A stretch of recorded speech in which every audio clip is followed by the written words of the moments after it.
Hello everyone, Munmun ব্লগের আমি মুনমুন। তো তোমরা সবাই কেমন আছো? আমিও বেশ আছি। তো হনুমান জয়ন্তীতে আমরা চলে গেছিলাম বাঘাযতীন লালকা মাঠের ওখানে বাবা বজরংবলীর একটা মন্দির আছে। তো সেখানে চলে গেছিলাম। এই যে আমার বর, প্রচুর ভিড় ছিল। আমরা পুজো দিইনি, পুজোর প্রচুর লাইন ছিল, আর আমরা পুজো দেবো বলে যাইনি। অ্যাকচুয়ালি গেছিলাম প্রসাদ নেব বলে, যেহেতু প্রত্যেক বছর ওখানে প্রসাদ দেওয়া হয়।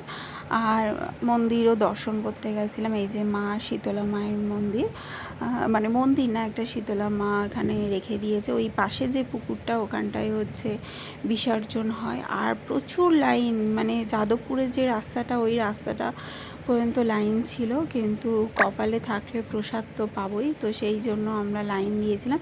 কিন্তু লাইনটা না খুব দ্রুত গতিতে এগোচ্ছিল, মানে এমন না যে ডিক করে এগোচ্ছে, তো খুব ভালোভাবে এগোচ্ছিল। এই যে প্রচুর ভিড় ছিল, তো আমরা দাঁড়িয়েছিলাম। আর লাইনে যে দাঁড়িয়েছিলাম এতটুকু কষ্টও হয়নি, কেননা ভগবানের প্রসাদ নিতে আমি জানি কোনো কষ্ট হয় না। আর ফুরফুরে হাওয়াও দিচ্ছিল। তো প্রায় প্রসাদের লাইনের কাছাকাছি চলে এসেছি। এখানে খিচুড়ি প্রসাদ, সাথে একটা লাড্ডু আর জলের বোতল দিচ্ছিল। তো আমাদের লাড্ডুটা আমরা পাইনি, এত দর্শনার্থী, তাদের প্রত্যেককে তো লাড্ডু দেওয়া সম্ভব না। তো যাই হোক, প্রসাদ পেয়েছি। আর এই ছিল মন্দিরের এটা।